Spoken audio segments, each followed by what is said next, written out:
Hello IELTS Daily fans, I'm Chris and I'm here with the wonderful Saskia. Nice to see you all, and today we have Saskia's practice mock test. Now you've just finished your test, Saskia. How did it go? I think it went pretty well, yes. I'm pretty confident. Good. If you guys want to watch and see what Saskia did well and how you could improve, then keep watching. Do you think that the IELTS speaking test is difficult? Well, I agree with you. The great news is that we've made some fantastic mock exam videos with a real practice exam, with real students and a real practice examiner. During these videos, I'm going to be looking at what the students do well, how they can improve, and also how you guys can use some of their tips, techniques and ideas in your speaking test.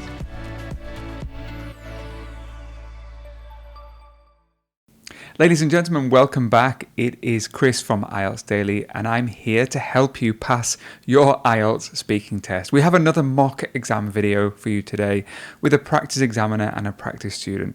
If you haven't already seen this student, she is one of our channel's very favourite students. Her name is Saskia and you can see her other video by clicking the link in the description below. You'll see it on the screen now. It is a wonderful video on how you can improve and score really highly during the test. Saskia is back for another video. We're very happy to see her again and she has some different questions, and I want to talk about confidence today.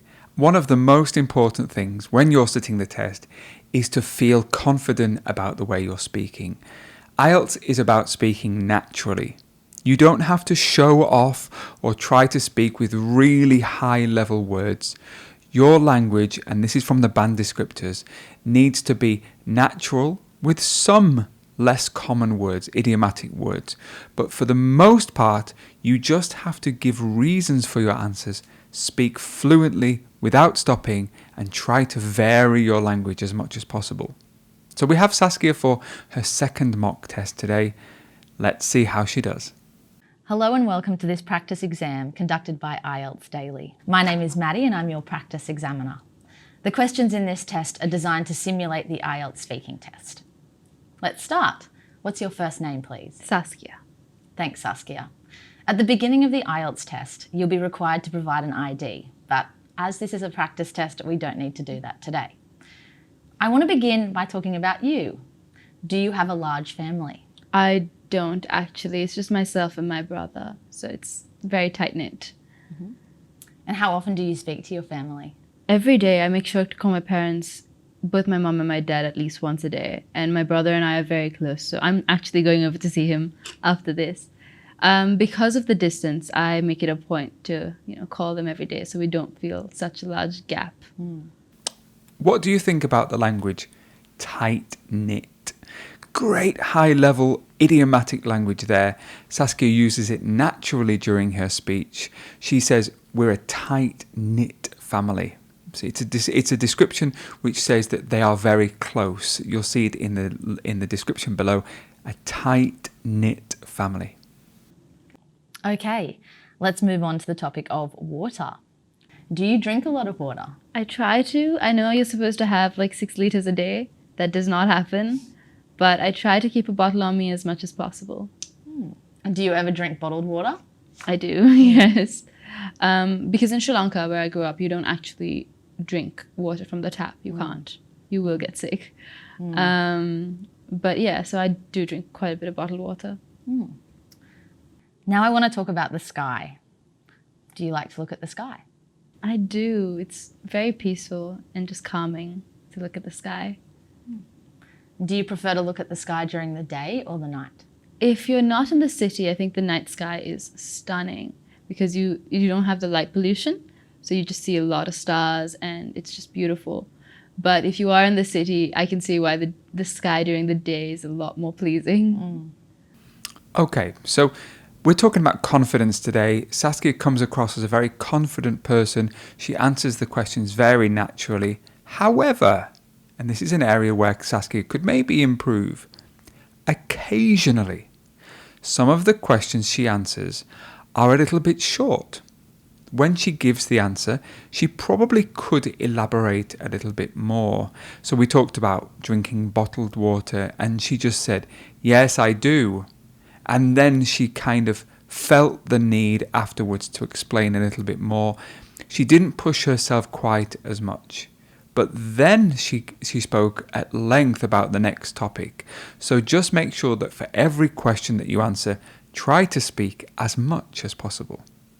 And do you enjoy learning about the stars and planets? I do. I think it's very interesting how the stars and the planets really influence how people perceive their lives. I'm not saying that they actually influence your life, but I'm saying how, I feel like people always want something to blame when things go wrong, and the stars have been a very good scapegoat for them.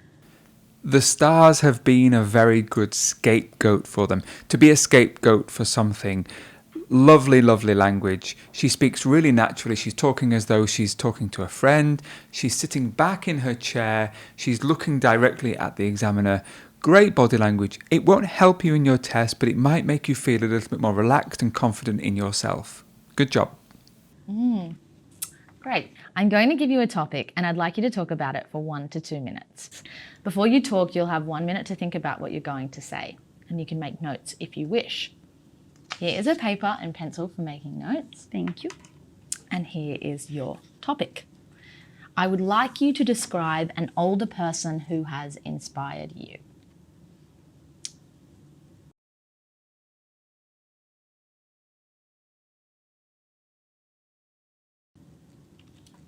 Okay. So remember, you have 1 to 2 minutes for this, so don't worry if I stop you. I'll tell you when the time is up. Can you start speaking now, please? Yes. So an older person who has inspired me would be my mother. She is, well, I know her because she is my mother. And I don't see her very often because we live so far apart, but I make it a point to call her every day, communicate, and literally if I'm doing something, she'll be on the phone there with me and I'm just talking. Like I'm just wasting time, but I am just talking. And the reason I find her so inspiring would be because she didn't go to university. She got dragged into, she got a modeling job, started that. And from that point on, she has gone on to, she is a director of finance at my parents' companies. And she built buildings she built the office buildings herself. She built a house herself. And she didn't have the educational background that so many people think is necessary for you to do so many things with your life. But she has done everything, and she's one of the most intelligent people that you would ever meet. Like, you can have a conversation with her, and you'd think that she was the most learned scholar, but really she just has an opinion, and she just goes with it, and she'll make sure she knows. She makes sure that she knows you know that her opinion exists and is valid. And yeah, so that's why I find her so inspiring. It's just that she never let anything stop her. When she grew up in the height of the war back home in Sri Lanka, and she still didn't let that inhibit her getting an education or getting places in life. She always made sure that regardless of what happened, she and her family were well looked after. She was a working mom, but she always made sure that by the time 3 o'clock came and my brother and I were out of school, she was hands-on. She would drive us to classes, take us back, swimming practice, drama classes, this, that, and the other.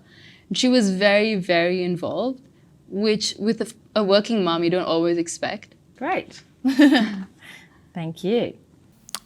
Wow, Saskia spoke at length for the whole of part 2. Great, she elaborated on her answers, she gave her opinions, her thoughts, explained about who the person was who inspired her, gave details. She did look down at the card a couple of times, but that's normal. She looked for some prompts from the card. No major mistakes, great features of language, fantastic pronunciation, really top quality job. Now, let's talk about older people generally. Who normally looks after older people in your country? Well, the family. Back home, as much as possible, you wouldn't put anybody older into a home. You'd look after them yourself. You'd look after your parents yourself, because we have the idea that my mother looked after me, it's my turn to look after her. That's the sort of mentality. But I think now with migration becoming so big, you have a lot more people who put their parents in homes and then just migrate to other countries like Australia, the UK, wherever else. But for the most part, we look after our parents and our older people. Does the government provide good social care for elderly people where you live? Not really, because we are a developing country. And because of that, I feel they don't actually take the time to make the space and I don't know how best to explain this because it's such a complicated and dynamic thing because there's so much political involvement with the social lives of people, but somehow it's not always for the best. I'm just going to pause there, and I just want you to notice this is a feature of all our language. She started talking about one topic, and I think she was trying to buy herself a little bit more time, and then completely changed the way that she was going and expanded on her answer then. So this would be a completely normal thing to do. Start talking a little bit about something, and she's looking for ideas. This is content-related hesitation, and we've spoken about that in a previous video. And then she realizes she has her answer and starts talking more. Totally normal to do that. And when it comes to, having a good social program for older people, it's hard to say that it exists. Not for a lack of trying, but it's just a lack of follow-through, I think. Now, if I listen to the substance of Saskia's answer, she didn't actually explain too much about her thoughts, but she did give an answer. I think this was a tricky question. Remember that part 3 questions are always quite difficult. She didn't really give a reason for whether the government really supports elderly people. She kind of skirted around the topic, but did give somewhat of a vague answer. And that's okay. There's no right or wrong answer in IELTS. You just have to be able to speak fluently, which she did. How can society ensure that older people are not neglected? I think it comes with teaching the younger generations to respect their elders, because neglect, it's something that, if you see your parents neglect their parents, you're more likely to neglect your own. Does that make sense? And if you teach young kids that this is how you are supposed to care for somebody, regardless of how old they are or how valuable they are to you and your society, I think then you'd make sure that there's less neglect going on of older people. Great. Thank you very much. That is the end of the speaking test. Wow. A little bit shorter today. Normally a speaking test would be about 10 minutes long. This was a little bit shorter.